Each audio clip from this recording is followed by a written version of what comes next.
Hello, my dear students. Welcome back to Learn Easily channel. The Pedestrian short story by Ray Bradbury. ಈ ಒಂದು short story the pedestrian ಕನ್ನಡದ ಒಂದು ಸರಳವಾದಂತಹ ಸಾರಾಂಶವನ್ನು ಈ ವಿಡಿಯೋದಲ್ಲಿ ಡಿಸ್ಕಸ್ ಮಾಡೋಣ.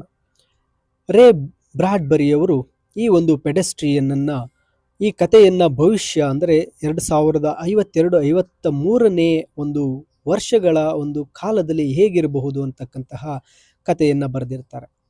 ಈ ಕಥೆಯಲ್ಲಿರ್ತಕ್ಕಂತಹ ಮೇನ್ ಕ್ಯಾರೆಕ್ಟರ್ನ ಹೆಸರು ಲಿಯೋನಾರ್ಡ್ ಮೀಡ್. ಇವರಿಗೆ ಒಂದು ನಡೀತಕ್ಕಂಥದ್ದು ಬಹಳ ಇಷ್ಟ. ವಾಕಿಂಗ್ ಅಂದರೆ ಇವರಿಗೆ ಬಹಳ ಇಷ್ಟ ಆಗಿರುತ್ತೆ. ಅವರು ಪ್ರತಿ ರಾತ್ರಿ ಸುಮಾರು ಗಂಟೆಗಳ ಕಾಲ ವಾಕಿಂಗ್ ಮಾಡ್ತಾ ಇರ್ತಾರೆ. ಹೀಗೆ ವಾಕಿಂಗ್ ಮಾಡಬೇಕಾದ್ರೆ ಒಂದು ದಿನ ಸಂಜೆ ಅವರು ಹೊರಗಡೆ ನಡೆದುಕೊಂಡು ಹೋಗ್ತಾ ಇರಬೇಕಾದ್ರೆ ಒಂದು ವಿಚಿತ್ರವಾದ ಘಟನೆ ಸಂಭವಿಸುತ್ತೆ. ಆ ಘಟನೆಯನ್ನು ಇಲ್ಲಿ ರೇ ಬ್ರಾಡ್ಬರಿಯವರು ಈ ಕಥೆಯ ಮೂಲಕ ತಿಳಿಸಿರ್ತಾರೆ.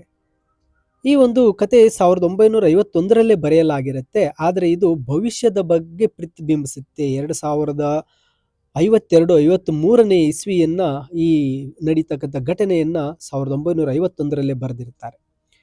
ಈ ಕಥೆಯಲ್ಲಿ ಅವರು ಈ ಒಂದು ಟೆಕ್ನಾಲಜಿಯ ಡೆವಲಪ್ಮೆಂಟ್ನ ಬಗ್ಗೆ ಪ್ರಶ್ನೆ ಮಾಡ್ತಾರೆ. ಈ ಮೆಷಿನ್ಸ್ ಅಂತಕ್ಕಂಥದ್ದು ಅತಿಯಾದ ಶಕ್ತಿಯು ಮಾನವತೆಯನ್ನ ನಾಶಪಡಿಸುತ್ತೆ ಎಂಬ ಆತಂಕವನ್ನ ವ್ಯಕ್ತಪಡಿಸಿದ್ದಾರೆ. ಇಲ್ಲಿ ಮೇನ್ ಕ್ಯಾರೆಕ್ಟರ್ ಆಗಿರತಕ್ಕಂತಹ ಲಿಯೋನಾರ್ಡ್ ಮೀಡ್ ಅವರ ಒಂದು ವಾಕಿಂಗ್ ಹೊರಗೆ ಹೋಗ್ತಾ ಇದ್ದಂತೆ ಅದು ಯಾರಿಗೂ ಅಪಾಯಕಾರಿ ಆಗಿರಲ್ಲ. ವಾಕಿಂಗ್ ಮಾಡೋದು ಯಾರಿಗೆ ಅಪಾಯ ಆಗಿರೋದಿಲ್ಲ. ಇದು ಒಂದು ಸಾಮಾನ್ಯವಾಗಿ ಟಿವಿ ನೋಡುವ ಜನರ ಚಟುವಟಿಕೆಗಿಂತ ಒಂದು ಸ್ವಲ್ಪ ಭಿನ್ನವಾಗಿರುತ್ತೆ. ಆದ್ದರಿಂದ ಇಲ್ಲಿ ಆರ್ಟಿಫಿಷಿಯಲ್ ಇಂಟೆಲಿಜೆಂಟ್ ಚಾಲಿತವಾಗಿರ್ತಕ್ಕಂಥ ಒಂದು ಪೊಲೀಸ್ ಕಾರ್ ಆ ಲಿಯೋನಾರ್ಡ್ ಮೀಡ್ ರವರ ಮೇಲೆ ಒಂದು ಡೌಟನ್ನು ವ್ಯಕ್ತಪಡಿಸುತ್ತೆ. ಹೀಗೆ ಇಂತಹ ರೋಬೋಟ್ಗಳು ಮತ್ತು ಆರ್ಟಿಫಿಷಿಯಲ್ ತಂತ್ರಜ್ಞಾನಗಳು ಮನೆಗಳನ್ನು ಸ್ಮಶಾನಗಳನ್ನಾಗಿ ಮತ್ತು ಮನುಷ್ಯರನ್ನು ಒಂದು ನೆರಳುಗಳನ್ನಾಗಿ ಅಂದರೆ ಪ್ಯಾಂಟಮ್ಸನ್ನಾಗಿ ಮಾಡುತ್ತೆ ಅಂತಕ್ಕಂಥದ್ದು ಇಲ್ಲಿ ಕಥೆಯಲ್ಲಿ ಹೇಳಿದ್ದಾರೆ. ನಗರ ಜೀವನದ ವಿರುದ್ಧ ನಿಸರ್ಗದ ಮೇಲೆ ಅವರಿಗಿರುವ ಒಂದು ಪ್ರೀತಿಯನ್ನು ಇಲ್ಲಿ ತೋರಿಸ್ತಾರೆ. ಎಲ್ಲ ಜನರು ಮನೆಗಳ ಒಳಗೆ ಕುಳಿತು ಟಿವಿ ನೋಡುತ್ತಿರುವಾಗ ಈ ಲಿಯೋನಾರ್ಡ್ ಮೀಡ್ ರವರು ವಾಕಿಂಗ್ ಅನ್ನು ಆನಂದಿಸ್ತಾರೆ, ಎಲೆಗಳ ವಾಸನೆಯನ್ನ ಆಸ್ವಾದಿಸ್ತಾರೆ ಮತ್ತು ಸುತ್ತಮುತ್ತಲಿನ ವಸ್ತುಗಳನ್ನು ನೋಡಲು ಇಷ್ಟಪಡ್ತಾರೆ. ಇನ್ನು ಈ ಒಂದು ಕಥೆಯ ಪೆಡೆಸ್ಟ್ರಿಯನ್ ಕಥೆಗೆ ಬಂದಾಗ ಒಂದು ನವೆಂಬರ್ ತಿಂಗಳ ಒಂದು ಚಳಿಯ ಸಂಜೆ ಲಿಯೋನಾರ್ಡ್ ಮೀಡ್ ಅವರು ರಾತ್ರಿ 8 ಗಂಟೆಗೆ ತಮ್ಮ ಮನೆಯಿಂದ ಹೊರಡ್ತಾರೆ. ಅವರು ಕಾಂಕ್ರೀಟ್ ಒಂದು ಪೆಡೆಸ್ಟ್ರಿಯನ್ ಮಾರ್ಗದ ಒಂದು ಪೆಡೆಸ್ಟ್ರಿಯನ್ ಮೀನ್ಸ್ ಫುಟ್ಪಾತ್ ಮೇಲೆ ನಡೀತಾ ಇರ್ತಾರೆ ಮತ್ತು ಕೆಲವೊಮ್ಮೆ ಹುಲ್ಲಿನ ಹಂಚುಗಳ ಮೇಲೆ ಹೆಜ್ಜೆ ಹಾಕ್ತಾ ಇರ್ತಾರೆ. ಅವರ ವಾಕಿಂಗನ್ನು ಆನಂದಿಸ್ತಾರೆ ಮತ್ತು ಸತತ 4 ಗಂಟೆಗಳ ಕಾಲ ನಡೀತಾ ಇರ್ತಾರೆ. ಕೆಲವೊಮ್ಮೆ ಅವರು ಒಂದು ಕವಲು ಹಾದಿಯಲ್ಲಿ ನ್ಯಾರೋ ಪಾತ್ನಲ್ಲಿ ನಿಂತು ಯಾವ ದಿಕ್ಕಿನಲ್ಲಿ ನಡೆಯಬೇಕೆಂದು ಯೋಚಿಸ್ತಾರೆ. ಅವರು ಒಬ್ಬರೇ ಇರೋದ್ರಿಂದ ದಿಕ್ಕು ಮುಖ್ಯವಾಗೋದಿಲ್ಲ. ಹಾಗಾಗಿ ಯಾವುದೋ ಒಂದು ದಿಕ್ಕನ್ನು ಆಯ್ಕೆ ಮಾಡಿಕೊಂಡು ನಡೀತಾ ಇರ್ತಾರೆ. ಅವರ ಬಿಸಿಯಾದ ಉಸಿರಾಟ ಯಾರೋ ಸಿಗಾರ್ ಸೇರ್ತಿರುವಂತೆ ಕಾಣ್ತಾ ಇರುತ್ತೆ. ಕೆಲವೊಮ್ಮೆ ಅವರು ಹಲವು ಗಂಟೆಗಳ ಕಾಲ ನಡೆದು ಮಧ್ಯರಾತ್ರಿಯ ನಂತರ ಮನೆಗೆ ಮರಳುತ್ತಾರೆ. ದಾರಿಯಲ್ಲಿ ಅವರು ಸಣ್ಣ ಮನೆಗಳನ್ನು ಮತ್ತು ಬಂಗಲೆಗಳನ್ನು ನೋಡ್ತಾ ಇರ್ತಾರೆ. ಕತ್ತಲಾದ ಕಿಟಕಿಗಳಿಂದಾಗಿ ಆ ಮನೆಗಳು ಸ್ಮಶಾನಗಳಂತೆ ಕಾಣ್ತಾ ಇರುತ್ತೆ. ಸ್ಮಶಾನದಲ್ಲಿ ಮಿಂಚು ಉಳಿವಿನ ಸಣ್ಣ ಬೆಳಕು ಕಾಣುವಂತೆ ಆ ಮನೆಗಳಲ್ಲಿ ಮಂದವಾದ ಬೆಳಕು ಕಾಣ್ತಾ ಇರುತ್ತೆ. ಅಲ್ಲಿ ಕರ್ಟನ್ಗಳನ್ನು ತೆರೆದಿರ್ತಕ್ಕಂಥ ಕಿಟಕಿಗಳ ಮೂಲಕ ಒಳಗಿರ್ತಕ್ಕಂಥ ಜನರ ನೆರಳುಗಳು ಕಾಣಿಸ್ತಾ ಇರುತ್ತೆ. ಅವರು ದೆವ್ವಗಳಂತೆ ಕಪ್ಪಾಗಿ ಕಾಣ್ತಾ ಇರ್ತಾರೆ. ಸಮಾಧಿಯಂತಿರುವ ಆ ಮನೆಗಳ ಕಿಟಕಿಗಳು ತೆರೆದಿದ್ದರೆ ಜನರ ಪಿಸುಮಾತುಗಳು ಕೇಳಿಸ್ತಾ ಇರುತ್ತೆ. ಆ ಶಬ್ದಗಳನ್ನು ಕೇಳಿದಾಗ ಅವರು ಒಂದು ಕ್ಷಣ ನಿಂತು ತಲೆ ಬಗ್ಗಿಸಿ ಆಲಿಸಿ ನಂತರ ಮುಂದೆ ನಡೀತಾ ಇರ್ತಾರೆ. ಅವರ ಕಾಲುಗಳು ಕಾಂಕ್ರೀಟ್ ನೆಲದ ಮೇಲೆ ಶಬ್ದ ಮಾಡ್ತಾ ಇರುತ್ತೆ. ಹೆಜ್ಜೆಯ ಸಪ್ಪಳವನ್ನು ತಪ್ಪಿಸಲು ಅವರು ಸ್ಪೋರ್ಟ್ಸ್ ಶೂಗಳನ್ನು ಹಾಕೊಳ್ಳೋಕ್ಕೆ ಪ್ರಾರಂಭಿಸಿರ್ತಾರೆ. ಹಿಂದೆ ಅವರು ಎತ್ತರದ ಒಂದು ಹೈ ಹೀಲ್ಡ್ ಶೂಗಳನ್ನು ಧರಿಸ್ತಾ ಇದ್ರು. ಆದರೆ ಅದರ ಶಬ್ದಕ್ಕೆ ಬೀದಿ ನಾಯಿಗಳು ಬೊಗಳ್ತಾ ಇತ್ತು, ಅವರನ್ನು ಬೆನ್ನಟ್ತಾ ಇದ್ವು. ಇದು ನೆರೆಹೊರೆಯವರ ನೈಬರ್ಸ್ನ ಗಮನ ಸೆಳೀತಾ ಇತ್ತು. ಅವರು ದೀಪಗಳನ್ನು ಹಚ್ಚುತ್ತಿದ್ರು ಮತ್ತು ಚಳಿ ರಾತ್ರಿಯಲ್ಲಿ ಒಬ್ಬಂಟಿಯಾಗಿ ನಡೆಯುವ ವ್ಯಕ್ತಿಯನ್ನು ನೋಡಿ ಅನುಮಾನಿಸ್ತಾ ಇದ್ರು. ಮೀಡ್ ಅವರು ಪಶ್ಚಿಮ ದಿಕ್ಕಿನ ಕಡೆಗೆ ನಡೀತಾ ಇದ್ರು. ಅಲ್ಲಿ ಒಂದು ಸಮುದ್ರ ಇತ್ತು. ಗಾಳಿ ತುಂಬ ತಣ್ಣಗಿತ್ತು ಮತ್ತು ಅದನ್ನು ಉಸಿರಾಡಿದಾಗ ಅವರ ಶ್ವಾಸಕೋಶಗಳು ಬೆಂಕಿಯಂತೆ ಉರಿತಾ ಇದ್ವು. ಆ ಬೆಂಕಿಯ ಕ್ರಿಸ್ಮಸ್ ಮರದ ದೀಪಗಳಂತೆ ಆರಿ ಉರಿತಾ ಇದ್ವು. ಅವರು ಪ್ರಕೃತಿಯನ್ನು ಆನಂದಿಸಿದ್ರು. ಬಿದ್ದ ಎಲೆಗಳ ಮೇಲೆ ನಡೆಯುವಾಗ ಉಂಟಾಗುವ ಸಣ್ಣ ಸೀಟಿಯಂತಹ ಶಬ್ದ ಕೇಳುತ್ತಾ ಎಲೆಗಳ ವಿನ್ಯಾಸವನ್ನು ಗಮನಿಸುತ್ತಾ ಅವುಗಳ ವಾಸನೆಯನ್ನು ಆಹ್ವಾದಿಸ್ತಾ ಇದ್ರು. ಅವರು ಒಂದು ಮನೆ ಮುಂದೆ ಹಾದು ಹೋಗುವಾಗ ಒಳಗಿರುವವರು ಆ ರಾತ್ರಿ ಯಾವ ಚಾನಲ್ 4, 7 ಅಥವಾ 9 ನೋಡ್ತಾ ಇರಬಹುದು ಅಂತ ಕೇಳಿಕೊಳ್ತಾ ಇದ್ರು. ಬಹುಶಃ ಕೌಬಾಯ್ ಶೋ ನೋಡುತ್ತಿರಬಹುದು ಎಂದು ಊಹಿಸುತ್ತಾ ಮೀಡ್ರವರು ಮುಂದೆ ಹೋಗ್ತಾ ಇರ್ತಾರೆ. ಆ ಕೌಬಾಯಿಗಳು ಎಲ್ಲಿಗೆ ಓಡ್ತಿದ್ದಾರೆ ಅಂತ ಆ ಮನೆಯಿಂದ ಪ್ರಶ್ನೆಗಳು ಕೇಳ್ತಾ ಇತ್ತು.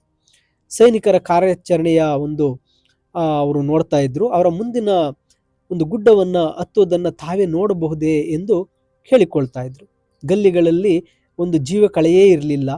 ಮತ್ತೆ ಮೀಡ್ ಅವರು ನೆರಳು ಮಾತ್ರ ಅಲ್ಲಿನ ಏಕೈಕ ಚಲನೆಯಾಗಿತ್ತು. ಅದು ವಿಶಾಲವಾದ ಖಾಲಿ ಮೈದಾನ, ಫೀಲ್ಡ್ ಮೇಲೆ ಹಾರುವ ಹದ್ದಿನ ನೆರಳಿನಂತೆ ಇತ್ತು.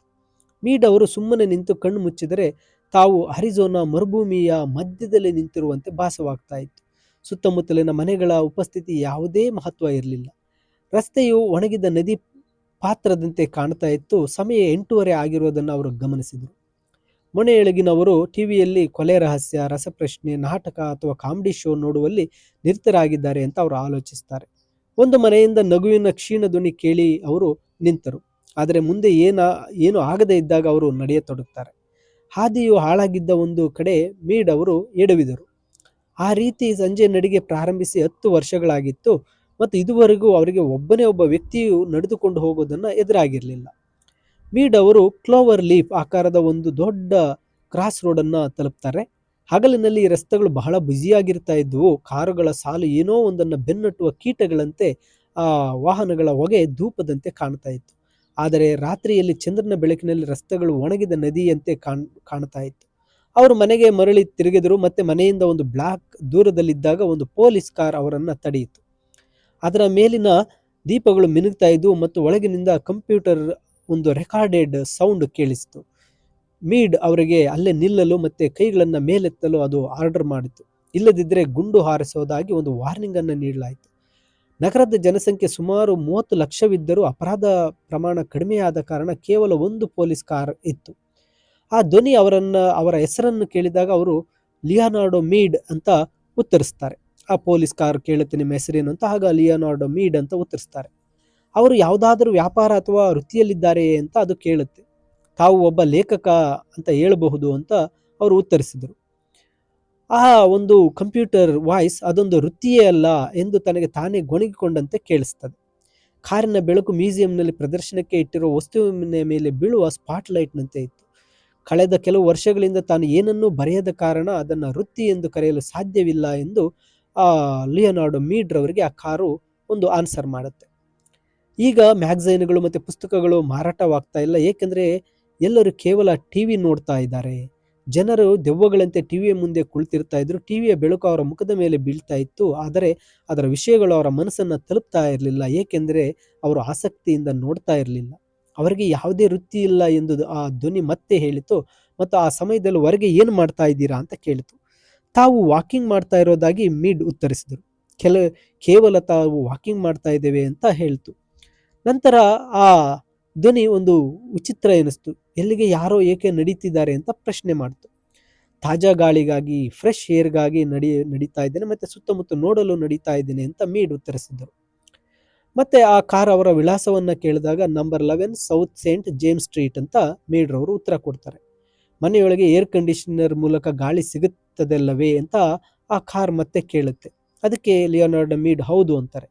ಮನೆಯಲ್ಲಿ ಟಿವಿ ಪರದೆ ಇದೆಯೇ ಎಂದು ಕೇಳಿದಾಗ ಇಲ್ಲ ಅಂತ ಉತ್ತರಿಸ್ತಾರೆ.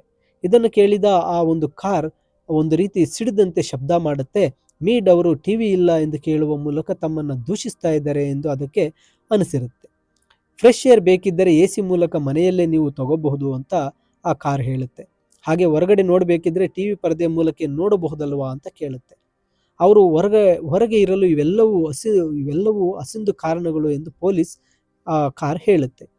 ಮದುವೆ ಆಗಿದೆಯೇ ಅಂತ ಕೇಳಿದಾಗ ಇಲ್ಲ ಅಂತ ಉತ್ತರಿಸ್ತಾರೆ. ಮದುವೆ ಆಗಿಲ್ಲ ಎಂದು ಆ ಧ್ವನಿ ಹೇಳುವಾಗ ಫ್ಲಾಶ್ ಲೈಟ್ ಮಿನುಗುತ್ತೆ. ನಕ್ಷತ್ರಗಳ ನಡುವೆ ಚಂದ್ರ ಕಾಣಿಸ್ತಾ ಇದ್ದ. ಮತ್ತೆ ಆ ಮನೆಗಳು ಕತ್ತಲಲ್ಲಿ ಶಾಂತವಾಗಿರುತ್ತೆ. ತಾನೇ ಮದುವೆಯಾಗುವುದು ಯಾರಿಗೂ ಇಷ್ಟವಿರಲಿಲ್ಲ ಎಂದು ಮೀಡ್ ಉತ್ತರಿಸ್ತಾರೆ. ಆದರೆ ಕೇಳಿದಾಗ ಮಾತ್ರ ಉತ್ತರಿಸುವಂತೆ ಆ ಪೊಲೀಸ್ ಕಾರ್ ಆದೇಶ ನೀಡುತ್ತೆ. ಮೀಡ್ ಸುಮ್ಮನೆ ಕಾಯ್ತಾರೆ. ನೀವು ಕೇವಲ ವಾಕಿಂಗ್ ಮಾಡ್ತಾ ಇದ್ದೀರಾ ಅಂತ ಆ ಒಂದು ಕಾರ್ ಕೇಳುತ್ತೆ.